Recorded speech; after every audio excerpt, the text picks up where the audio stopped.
Okay, so welcome to the deep dive.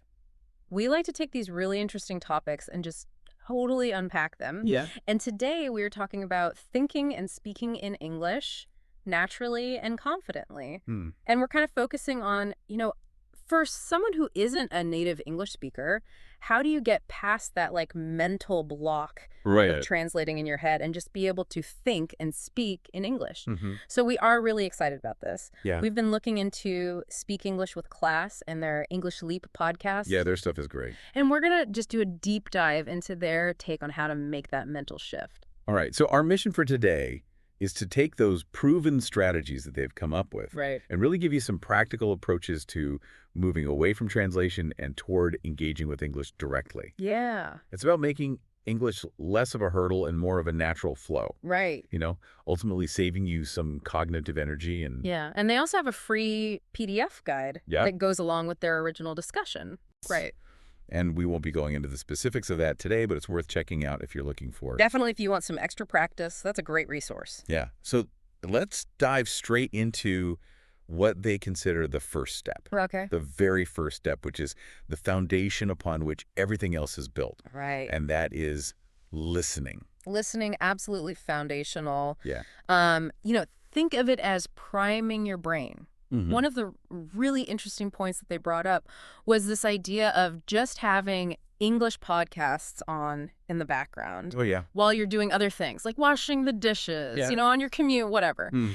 It's not about actively trying to understand everything. Right. It's more about letting your ear become familiar with just the natural rhythm and sounds of English. Yeah. Like your brain is starting to pick up on these patterns. Yeah, I totally agree with that. And they mentioned watching your favorite sitcoms in English. Oh, yeah. And at first, it might just sound like a jumble of sounds. Right. Yeah, you're not catching the jokes or anything. Yeah, you don't get it, but just by having that consistent exposure Right. in a context that you enjoy. Mm. You start to recognize words and then phrases and then like sentences start to click. Right. And it's almost surprising when you suddenly understand something that you wouldn't have before. Yeah, and what's really interesting about this initial phase of listening is that there's no pressure. Right. You don't need to feel bad if you're not getting everything right away. Mm. And they had this analogy of planting seeds. Oh, yeah. You don't see the immediate growth above the surface, Right. but there's a lot going on underground. Mm-hmm. And that consistent exposure is doing its work over time. Yeah, and I think a crucial element there is to make it enjoyable. Absolutely. They specifically suggested choosing content that you genuinely like. Yeah. Maybe it's baking tutorials, sports analysis, whatever, grabs your attention Right. so that it doesn't feel like this task you have to force yourself to do. It's almost passive learning, Mm-hmm.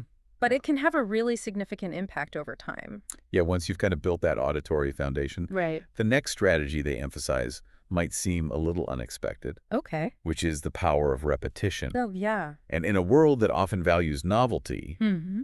going back over the same material can feel counterintuitive. Absolutely. Like we always feel like we have to be, Right. encountering new information all the time to be progressing. Right. You got to be learning new stuff every day. Yeah. But they challenge that. Mm-hmm. They say revisiting the same content again and again is key to internalizing it. Right. They made this great comparison to like watching a movie multiple times. Oh, yeah. Each time you notice new details, you understand nuances that you missed before, Right. until eventually you practically know the script. Yeah, and they gave the example of like listening to the same short audio clip, Right? maybe just 5 minutes long Yeah. on your morning walk, and the first time you might only catch a few words. Mm-hmm. But by the third or fourth listen, your comprehension increases dramatically. Right. And by the 10th time, you're not just understanding, but you're anticipating what's coming next. Exactly. And maybe even mouthing the words along with the speaker. Yeah. So this repeated exposure Right. helps solidify these sounds and structures in your mind. Mm. And as you start to recognize more with each repetition, it builds your confidence. Yeah, for sure. They mentioned practicing a common phrase like, could you repeat that Mm. over and over Right. until it feels completely natural to say it in a real conversation. Yeah.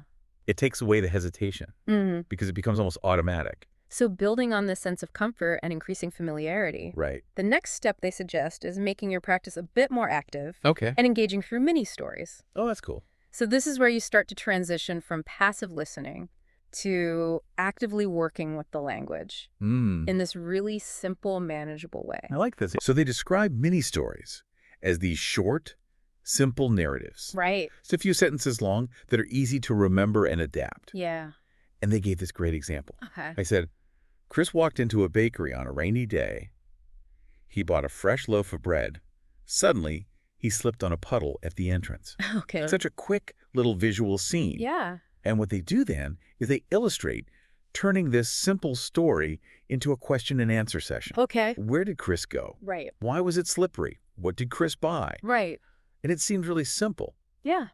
but it's a great way to force your brain to actively formulate thoughts and answers in English. Instead of just passively absorbing information, Right. you're retrieving and using the language. It's like having a mini conversation with yourself. Exactly. And they pointed out you don't need some complex plot line. Right. Even like, I went to the park and saw a dog.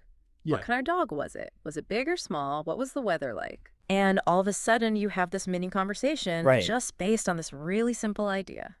And that leads us to the next strategy, which is learning grammar through stories. Oh, okay. So this is about understanding how grammar functions in a context rather than just memorizing rules, Yeah. which is how a lot of us were taught.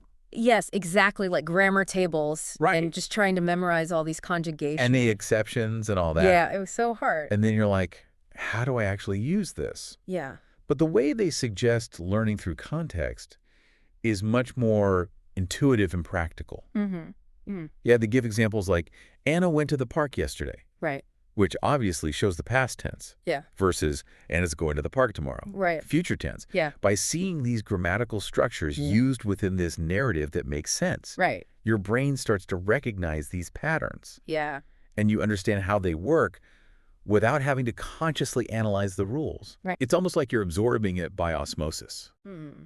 They shared this technique of taking a story Right. and rewriting it in different tenses, past, present, future. Oh, cool. Like looking at the same event That's great. through different time lenses. Yeah. And it's a practical way to see how verb tenses Change. and how they're used correctly Yeah. in relation to each other. And dare I say, That's it could almost make grammar engaging. Yeah, engaging is key, right? Yeah. And the benefit here is huge.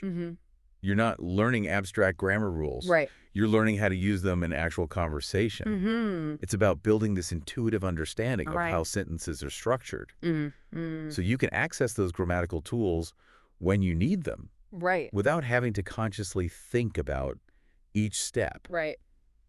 And that leads us to their next point. Okay. Which is finding content that genuinely interests you. Oh, yeah? Because if you're trying to learn with material that bores you, It's an uphill battle.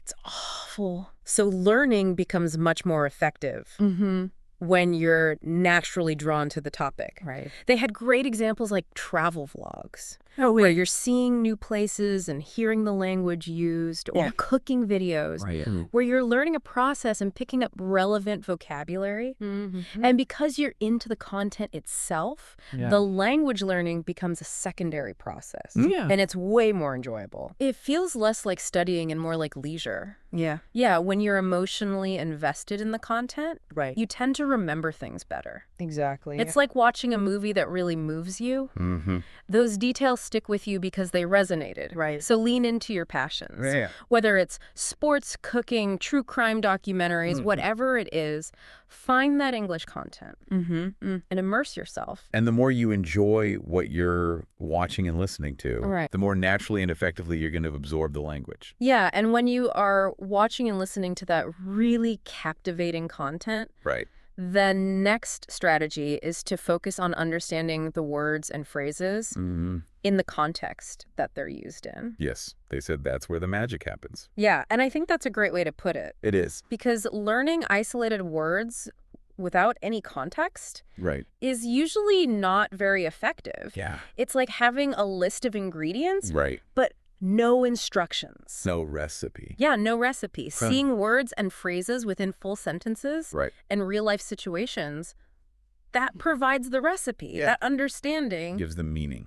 Yeah. Real-world meaning. They gave some really great examples. Yeah, what were they? Like learning the phrase "on the same page" Oh, yeah. during a scene in a TV show where colleagues are discussing a project. Right. And at first you might think it literally means a physical page. Yeah. But the context of the team needing to be in agreement makes it clear what it really means. Yeah, and let the cat out of the bag is another good one. Oh, yeah. Hearing that phrase on its own, you might be so confused. But when you see it's used in a situation where someone accidentally reveals a secret, the meaning becomes clear. Yeah. That surrounding context provides the information that a dictionary definition just can't give. Absolutely. Context paints the full picture. Mm. It gives that depth and nuance to words and phrases in a way that just memorizing definitions can't.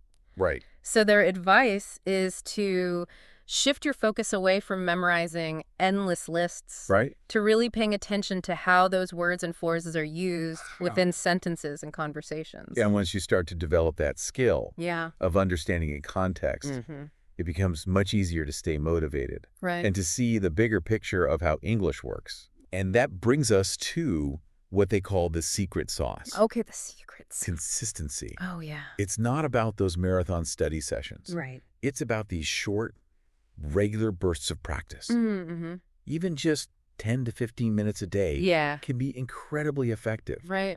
They gave examples like listening to a short podcast every morning. Oh, yeah. Reading one English news article a day. Yeah. And it's these small things that over time really accumulate and make a difference. It keeps the language fresh and eventually transforms from a chore to just a natural part of your day. So true. It's the power of small daily habits, whether it's watching an English video, reading a paragraph from a book, practicing a new phrase, just consistently doing it keeps you connected to the language. And it reinforces what you've learned.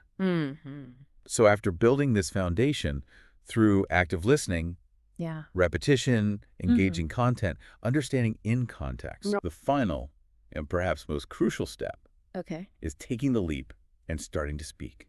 Oh, yeah. Even if it feels a little intimidating. Yeah, that fear of speaking is something every language learner can relate to. Right. The thought of making mistakes, not being understood. It can be such a barrier. But they made a really encouraging point. Okay. Most people you interact with appreciate your effort and aren't focused on your errors. Yeah. So they suggest starting small, low-pressure environment. Talk to yourself at home. Narrate what you're doing. It might feel strange at first. But it's a fantastic way to build confidence. Get comfortable forming sentences without any judgment. And then start practicing with friends. Or language exchange partners. And the more you actually speak, the less daunting it becomes. They really reframed mistakes as natural. And essential to learning. It's proof that you're putting yourself out there and progressing. And they had a really helpful segment where they broke down some key vocabulary. Yeah, that was really useful. Yeah, but related to this whole process. So let's quickly go over those terms and their meanings. All right. So the first one is rewire. Rewire, which basically means changing or reorganizing the way you think or learn something. So like rewiring your morning routine by adding reading in English. Okay. Then we have consistency. Consistency, which is doing something regularly without interruption. Consistent daily practice leads to faster progress. Immersive practice. Immersive practice, that's learning by being fully involved in the language.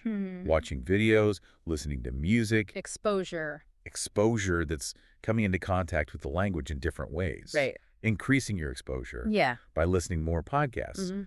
Foundation. That's a base or starting point for building your skills. Yeah, grammar can be a foundation. Exactly. Internalize. You can absorb something so deeply that it becomes natural. Like internalizing vocabulary through lots of reading. Overworking. Using too much energy and effort. Right. Studying for 6 hours straight without breaks. Game changer. Game changer. An idea or a tool that dramatically changes how things are done. Like using flashcards on your phone. Context, the situation or environment. That helps define how a word or phrase is used. And in agreement. Yeah, just sharing the same opinion. Right. Having a solid grasp of these terms really helps to Yeah. understand these concepts. So as we wrap up our deep dive into these effective strategies for thinking and speaking in English. Naturally and confidently. Yeah, more naturally, more confidently. We've covered a lot. Yeah. We talked about the importance of listening, the power of repetition, mini stories, grammar through context, engaging content, understanding in context, consistency, and speaking practice. The key takeaway is progress, not perfection. Absolutely. Small, consistent actions and trust the process. And a reminder that they also have that free PDF guide. Yeah. Which could be really helpful to support you. Definitely check it out. Yeah. So a question for you. Okay. How can you apply one of these strategies to your current learning routine to help you shift from translating to actually thinking in English? That's a great point. And what kind of content are you going to immerse yourself in to make this happen? What are you most interested in? Yeah. That's a great question for everyone to consider. It is. Thanks for joining us.